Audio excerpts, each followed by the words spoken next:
What up guys, it's Tops and I'm back here with a tutorial today, so it's going to be a little bit of something different. Something that I've kind of been wanting to cover for a while because I thought it'd be cool. And you know what, in this channel we're going to be going into Photoshop actually and making some graphics. So I'm going to go here to New. This is going to be how to make a custom anime themed avatar for use of whatever really. You could use it on Skype or Twitter or YouTube, even Facebook. I don't really care, whatever you guys are coming here for this tutorial for. And I guess I'll just name this as tutorial.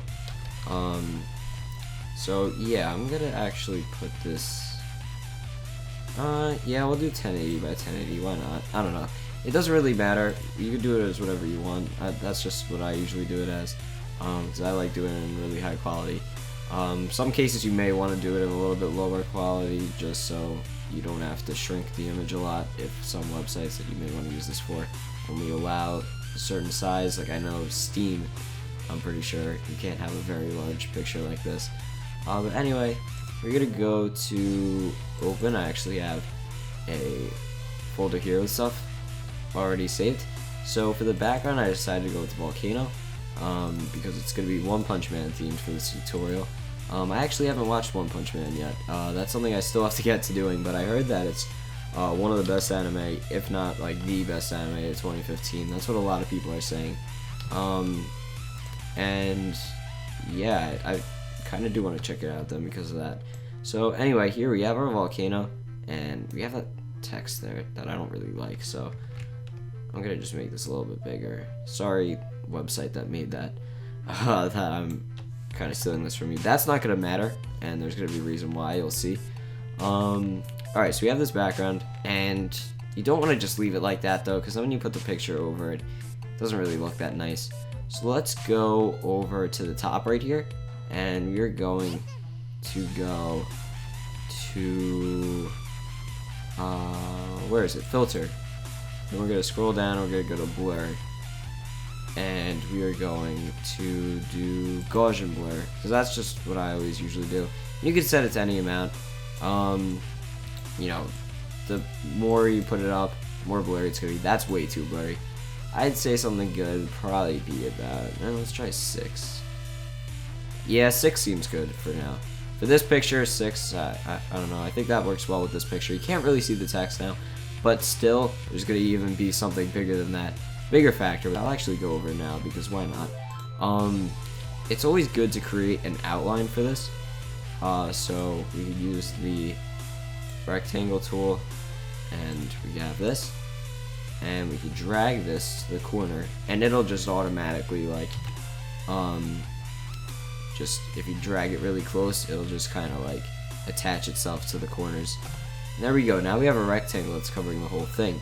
Now what we want to do is you want to like double click here, just any space to the right of the text, and you can't see this now because it's on my second monitor, but over here you have a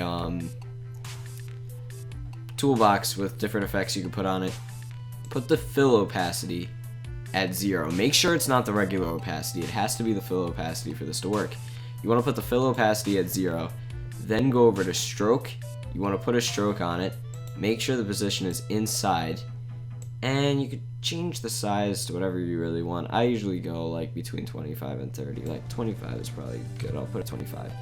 So yeah, that covers up that text pretty much completely. Now that we have this border, we're gonna also right click this, and we'll rasterize layer style. What that does is now this is just, it's no longer like a rectangle with a stroke, it's just, this is the layer, it's just that. So what we could do now is we could go to drop shadow on this, and I usually like putting the distance at 0 so it's even throughout. Make it a little bit bigger, make the spread a little bit higher. It's really personal preference, this could go like any way you want it to. That doesn't really look that nice though when you put the spread too high. But something like this, like that, just makes it look a little bit better in my opinion. So there we go, we have that now. But we haven't really gotten to the character yet, and we're already a few minutes into this, so let's go to open again. We're gonna open this, and we have Saitama here, and I'm just gonna go here, duplicate this, and we'll put it back into here. Alright, And I guess I'll just name it Saitama. It doesn't really matter what you name it, you know, just name it something that you'll remember by. And this drawing is actually very large. I have to give credit to a friend of mine who drew this, Crow. I'll have a link to his channel in the description below. He does a lot of art stuff. He draws like anime characters and things, and he can take commissions from people. So if you want him to draw you like a YouTube mascot or something, then he could do that for you. For money, of course. He doesn't work for free, because doing art, like graphics for free is one thing, but doing actual like drawing, like that takes so much more time. So it's really something that he doesn't really have the time to do for free, and I don't really know if anyone really does. But yeah, that's also where I get my where I got my mascot from. He drew my my YouTube mascots. All of the ones that I've had that have been drawn in the past have been made by him. So now we have here Saitama. I took out the white background pretty easily using this. I didn't even talk about that. Over here we have the magic wand tool, and I just used that to get rid of the white background because that's pretty easy. You usually want to go with something that has a white background, because more complex backgrounds you have to use the pen tool, and that gets pretty complicated. So if you just want to do something easy, then just go with the magic wand tool. It may show up as the quick selection tool, but if you hold on it, you like click and hold, then you can go here. Yeah, so sorry I didn't mention that earlier. I was getting sidetracked talking about other stuff. But yeah, so now we have this here, and we could just drag this layer under the rectangle, or yeah, I don't know, it still labels it as a rectangle even though it's just our border now. And now we have our character here, Saitama. You could just put it like however you want. I mean, you don't have to do it with Saitama, you can do it with any anime character you want. It's just that for this video I'm going to be using Saitama as the example. So I guess I'll put him like there for now. And you also want to have some kind of like graphical effects on here too, to make it look just like cool, I guess. I'm going to just close out of these, and we don't have to save because it's just opening pictures. Alright, so now we want to open this one. Alright, so, always make sure that you unlock this, because you won't be able to duplicate the layer if it's locked. So we're going to put this in a tutorial too, and we're going to name this, I'm just going to name it effects, because it's just graphical effects. You could find pictures on Google Images if you want to. Making these kind of things, like these kind of effects yourself, is something that is an entirely different tutorial that I'm not even really completely sure on how to do. So over here, what I just clicked on, getting sidetracked again. Let me just delete this. I clicked on the hue/saturation right here, and what this could do is you could change the color of it. Since this is blue, I thought maybe changing it to like something like red would probably be good, like that. Once you decide what you want to change it to, you just right click, click create clipping mask. Make sure that the hue saturation is right above the layer you want it to adjust, because now it will only affect this. If we just left it before, it would affect like the other stuff too, but now it will only affect this layer. And now we could just double click on here to go to effects. Blend mode, I'm gonna try hard light and see what that looks like. Now that looks really cool, in my opinion, so let's just do that. And I'm gonna hold down shift and click like that, so we select both the layers, and I'm going to duplicate them and do that, and now drag these ones under Saitama. So now we have two of them, and the reason why that is because the one that's above Saitama I want to actually make a little bit more transparent, just so we could see Saitama a little bit more. I think that would probably be good. If we put it at like, maybe if we put it at 100 and we put soft light, maybe that would be, yeah, that looks cool. Okay, so we have this one at soft light now, and let's put the bottom one. I want to put that one a little bit more transparent too, just so we can see the volcano a little bit more. Like, yeah, I think like that looks pretty good. Okay, so now we have that, and I think it looks pretty good now. So now let's go back to our Saitama, and I don't know, I guess we could position him like directly in the middle if you want to do that. You could just leave it at this if you want to, You don't really have to change it at all, but you can actually. Here, I'm going to show you how to make some good looking text too if you're interested in that. So you want to make the text probably like inside the borders, just in case. You don't want it to like hang over the shadow that the border has. So I'm just gonna try and find a nice font to use. Oh, what is going on? Okay, so actually let's use this. Let's use the Action Comics, because that kind of goes along with One Punch Man. So I'm just gonna name this. I'll name it Tops just because that's me. Just because I'm Tops. So for the purpose of this tutorial, why is that? Wait, what? Okay, wait. I'm kind of confused. What's going on?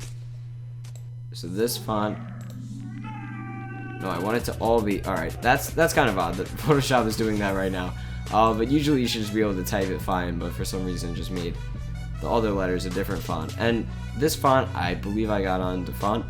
So if I remember, I'll put a link in the description to find this font in case you want to use it. I'm gonna make it like that.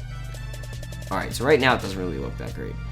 So I'm gonna actually right click on this, and this is important. This is very important for the text because you can make the text look really good, but you can also screw it up and make it look really bad. So once again, we're gonna be using this fill opacity right here. We're gonna put this all the way at 0. So now you can't see anything. Make sure it's the fill opacity. It cannot be the regular opacity. I have to stress this because if you do it with the regular opacity, it will not work. Now let's go to stroke. And actually first we want to go, never mind. We will be putting on a stroke, but first I want to go to, actually yeah, let's do stroke first. I keep changing my mind about things. So we're going to make the stroke white. And we'll put it to a little bit more than 3. Like right now 8 I think is what I have it set on. It looks good like that, I think. Now let's go to color overlay. And we're going to make this white as well. And now it just looks bad, you see. But here we have the opacity of this. And we're gonna put that at, I'd say like 30% is good. Like between 20 and 30. Maybe I'll put it like 20, 25. So yeah. Alright, 25. Yeah, that looks good. I don't know, maybe it would look better a little bit less than that, maybe even 20. Yeah, 20 might be our best bet. Yeah, that looks pretty good actually, 20. So you could do, it's personal preference though, whatever you feel like doing. Now drop shadow, once again I like putting the distance at 0 so it's evenly throughout on all the sides, and you put a little bit of distance and spread there, and there you go. That's pretty much all you need to know for this. And now you have your good looking text that you could read more clearly than you would be able to if it didn't have effects like this on it. Because it has the drop shadow, it has the white border, and then on the inside it's just like a little bit different than, like, you know, you have the little bit of white, but it's mostly transparent. So I'm gonna, you know what, I think it's fine like this size. So yeah, you could put this as like your internet name if you want to do that or something, and then yeah, that's pretty much it. Also, one thing I'd like to go over is if you are trying to use this for Skype, because not everything is square. Skype is circles now, like everything, every profile picture on Skype is circles. I'm gonna actually hide this. See here, there's the eye thing, you click on that, you can hide the rectangle. And I'm gonna do this with the circle now, because a lot of websites now only run on circles. Like Skype is only circles. I know GroupMe, I don't know if you'd be doing this for GroupMe, but GroupMe's only circles. Mobile app is just circles. So yeah, a lot of stuff is just circles. So here we're gonna go to drop shadow with this, and we're gonna put it on max size, the max spread, and we're gonna put it on the maximum opacity. Now we're gonna go back here and put the fill opacity at 0.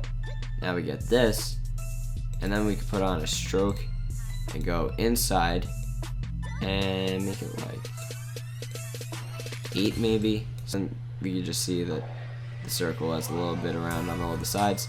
There we go. Okay, now right click this, rasterize layer style just like we did before.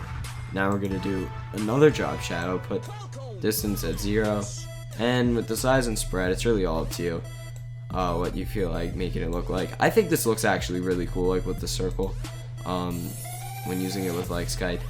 Then you can have your text here. You could change it to like fit the circle better if you want to. Maybe I'll even change the position like that. Yeah. So there we go. So yeah, that's pretty much it. So if you want to switch back to the rectangle, you can go by that. So it's actually not that bad switching between the two. So I hope you guys enjoyed this tutorial. If you did, please leave a like. If you want me to do any more graphics tutorials in the future, please say so in the comments. Give me some suggestions because I'm really open to everything. I like working with graphics, and I know I did kind of get off topic, but I tried to go back and explain everything that I may not have explained that well enough. This is my first ever graphics tutorial, so sorry about that part of it. But I hope you guys enjoyed nonetheless, and yeah, that's pretty much it. Alright guys, this is Tops, and I'm out.